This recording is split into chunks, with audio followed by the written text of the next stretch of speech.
Hello, my name is Mike Chesson. I've been a Durham Regional Police Officer for 26 years, and I work out of the Police Learning Center at Durham College. I've also been a part-time professor in the Police Foundations program at Durham College for the past 11 years. In fact, I was the first Durham police officer to participate in the seconded officer position that began in 2000. The reason I'm speaking to you today is to encourage you to support the School of Justice and Emergency Services and the Police Learning Center in raising money for the Terry Fox Run on September 18, 2011. That's a Sunday. I have a vested interest in the Terry Fox Run because for the past 3 years I've been fighting the same type of cancer that Terry Fox had. In the fall of 2007, I noticed a small quarter-sized lump on the inside of my right thigh. I went to my family doctor to get the lump checked out. She did an ultrasound on it, and the diagnosis was a lipoma, a common fatty tissue that was harmless. In June 2008, I had my yearly medical examination, and my doctor told me I was as healthy as a horse. When I asked her about the lump on my thigh, that how it had grown to the size of my fist, she advised me that it was a lipoma, but because it had grown, she would send me to a general surgeon to have it removed. I had the surgery in July of 2008, and when I woke from the surgery, I noticed that the lump was still there. The surgeon advised me that the ultrasound was wrong and that what I had was entangled in my thigh muscle and that it was rare. The surgeon then sent me for an MRI at Scarborough Centenary Hospital. He advised me that he was testing for sarcoma versus lipoma. Of course, when I first heard of the sarcoma thing, I Googled it and my worst fear came to light. They were testing me for cancer. I recall going out to dinner with my two kids, 18 and 15 at the time, thinking, my God, I won't see my daughter graduate from university, and I won't be able to follow my son's promising basketball career. I felt like I was in a fog.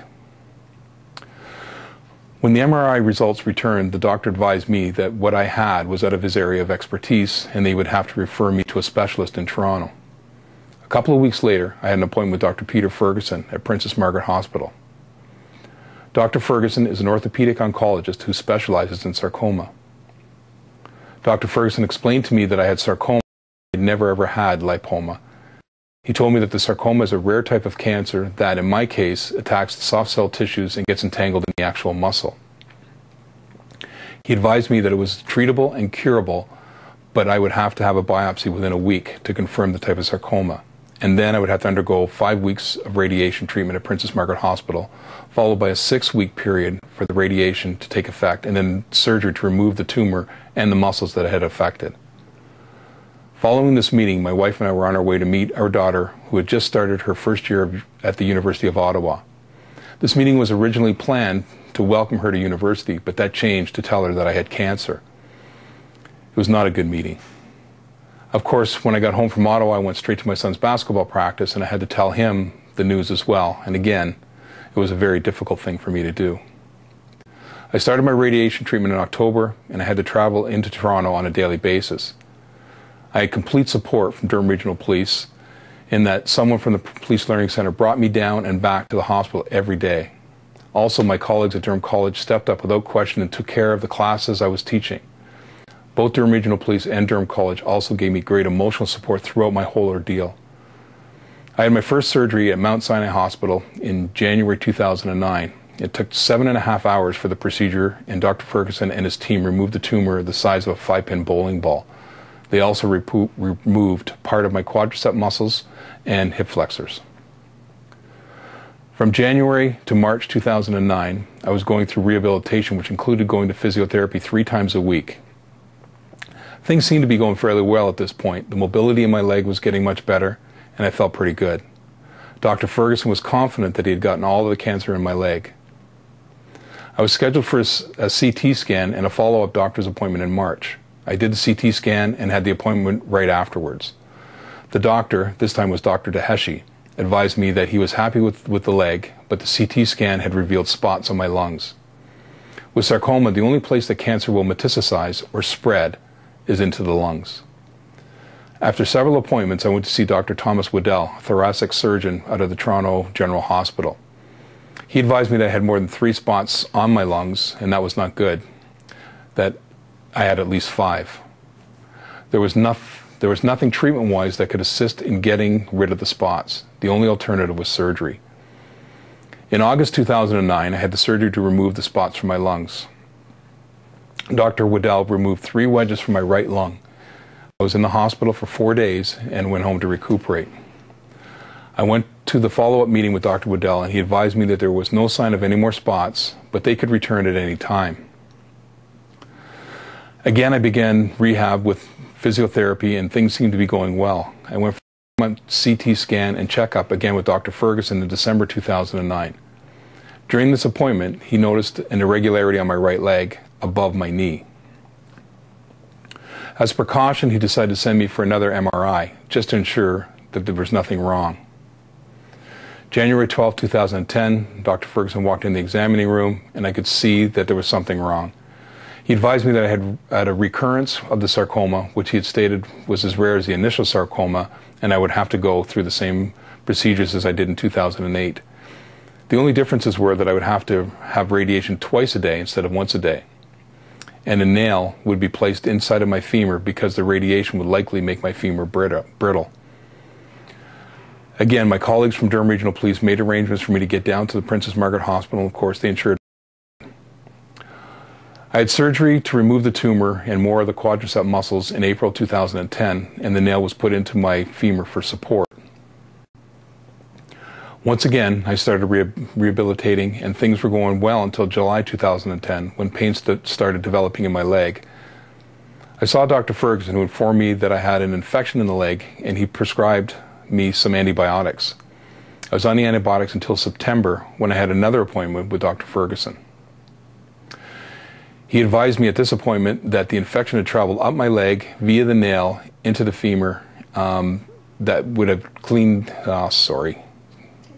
Okay. Keep going. Yeah.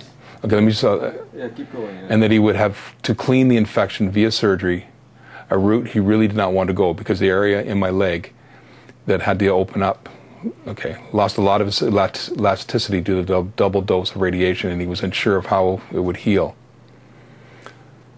I had another MRI, then in I had another MRI, and then in November 2010, Dr. Ferguson performed surgery to clean the infection in my leg as well. I was in the hospital for about a week, and when I left, I was on crutches and I was hooked up to an intravenous pump that was on me for 24 hours a day, delivering a strong antibiotic. In January 2011, I returned to work on crutches, but without the pump. I stayed on the crutches until March, and then I began rehabilitation again. In May, I had another appointment with Dr. Ferguson, and he was quite happy with the progress of my leg and the CT scan. The CT scan had come back negative. He had discussed putting the nail back into the femur, but he felt that the progress was so good that he would leave it for the time being. The physiotherapy has continued 3 times a week, and it was very painful, but with the pain came results. Finally, I went to see Dr. Ferguson for my 3-month checkup again, with a CT scan and an X-ray included, and on July 26, 2011, he was very happy with the progress of my situation. It is truly a hallmark moment in a cancer scenario when your doctor increases the amount of time between checkups. At this appointment, Dr. Ferguson decided that he would see me again in 6 months and that I would only require X-ray instead of CT scans, which made me feel really great. I realized that the battle is not over. It's never over, and now it's time for me to do my part.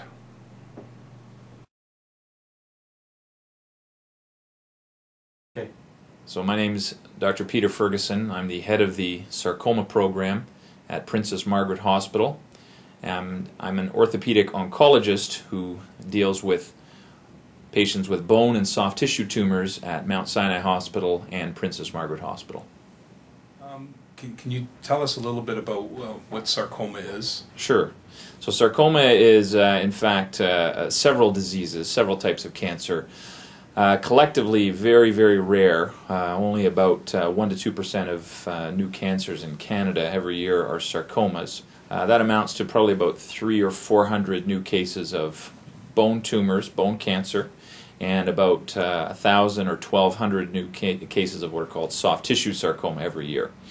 So sarcomas arise in what are called the mesenchymal, or the supporting tissues, so things like bones, muscles, skin, blood vessels, nerves, and these are mostly things that we find in the arms and the legs. They're very, very rare, as I mentioned, and as a result, a lot of people, and that also includes physicians, don't know a lot about it. And as a result, we often see people that present to us very, very late because they have shrugged off bumps in their arms and their leg that are growing, or they've gone to their family doctor who said, don't worry about it, it's nothing to worry about. So it's very, very important that everybody is aware of any new lump or bump in their arm or their leg, anything in their body, especially something that's growing or something that is painful, because it could be a sign that it's something serious and need to do something about it. Because that's pretty much what happened in my case. Is I found the small bump on my leg and I went to my family doctor and they did the ultrasound. It was diagnosed as a lipoma. Right. And and then I remember coming and seeing you, and you're going like, "What took you so long?" And yep. it was just sort of that it was misdiagnosed. And I remember the surgeon who was going to take it out went, "It's not a lipoma." Right. And right. he told me at that time that I recall was, it's rare, it's entangled in the muscles, so I got a pretty good idea now that he knew what he was looking at when he referred me to you. Right.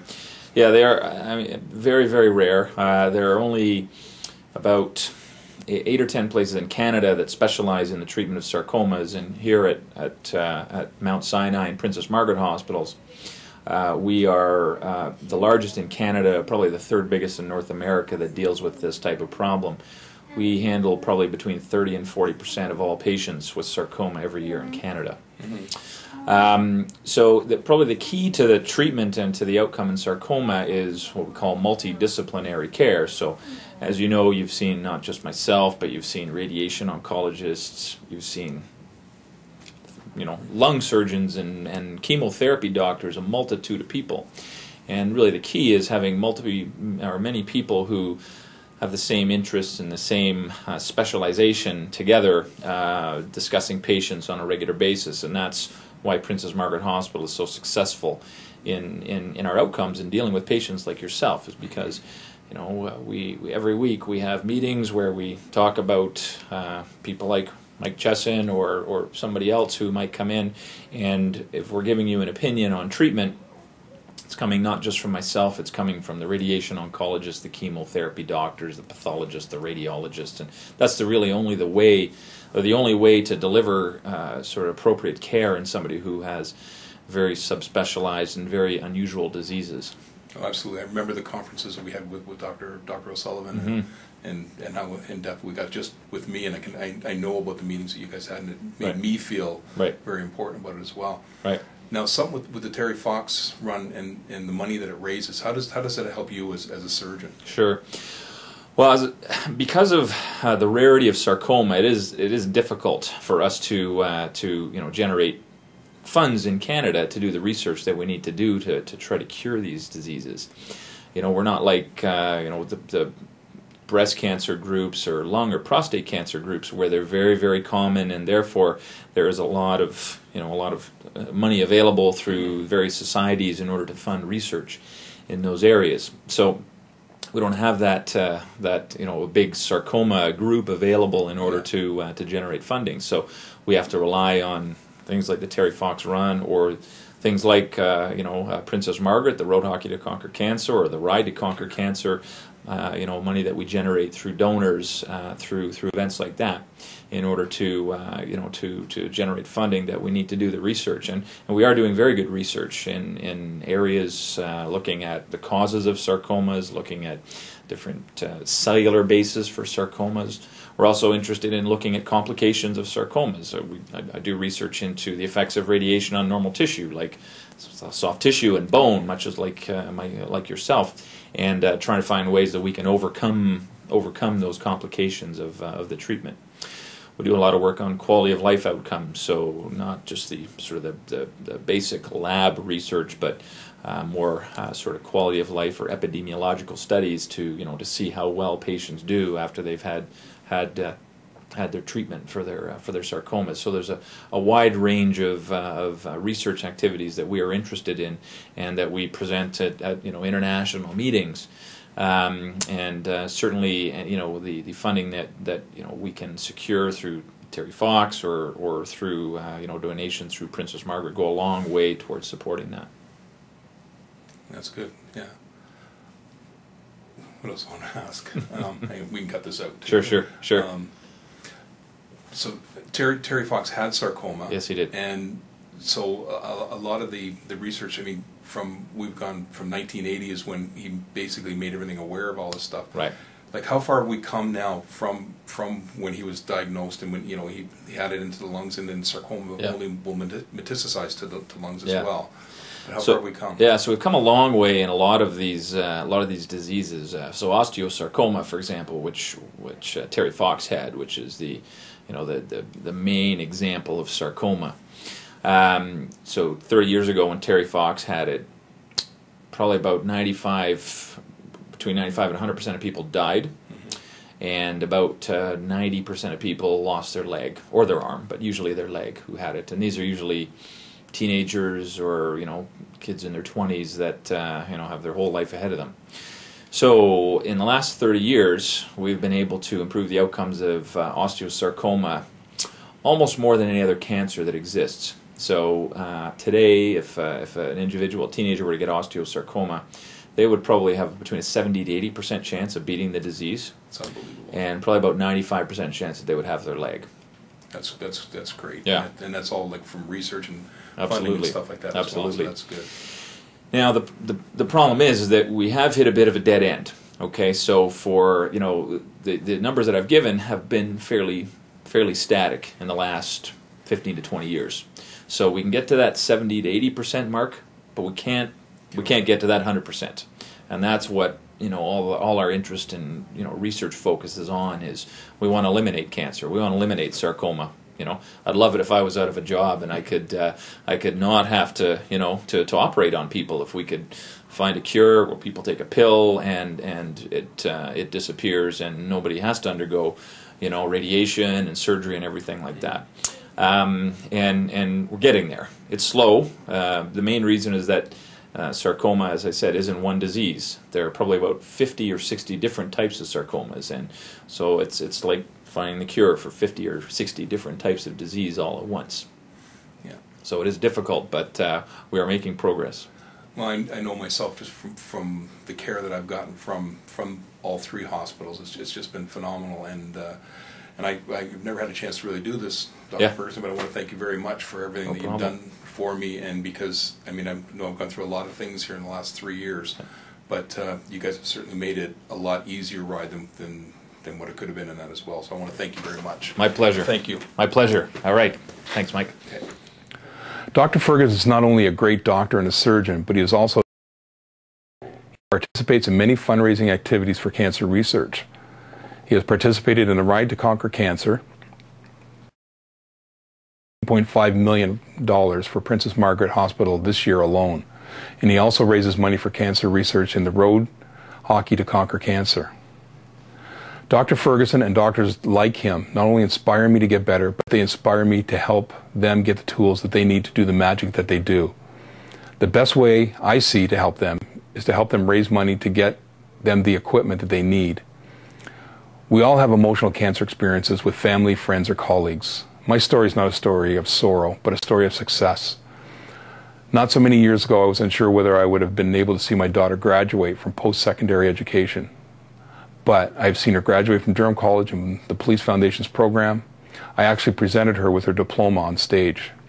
She's now bridging into the criminology program, and I fully expect to see her graduate from UWhite in that degree program. I was also unsure years ago whether I would have been able to follow my son's basketball career, but now I know that many universities in Canada are interested in his basketball abilities as well as academic ones. I am also sure that I will see him graduate from university. Terry Fox was a great Canadian, and his foundation has raised well over $5 million since his death. He has made a difference, and now here's your opportunity to make a difference in the battle to conquer cancer. On Sunday, September 18, 2011, join me and members of the Durham College and the Durham Regional Police, friends and families in the Terry Fox Run. You can participate by running, walking, volunteering, or donating. For more information, please contact the Police Learning Center or the School of Justice and Emergency Services Divisional Office. Thank you very much for listening to me.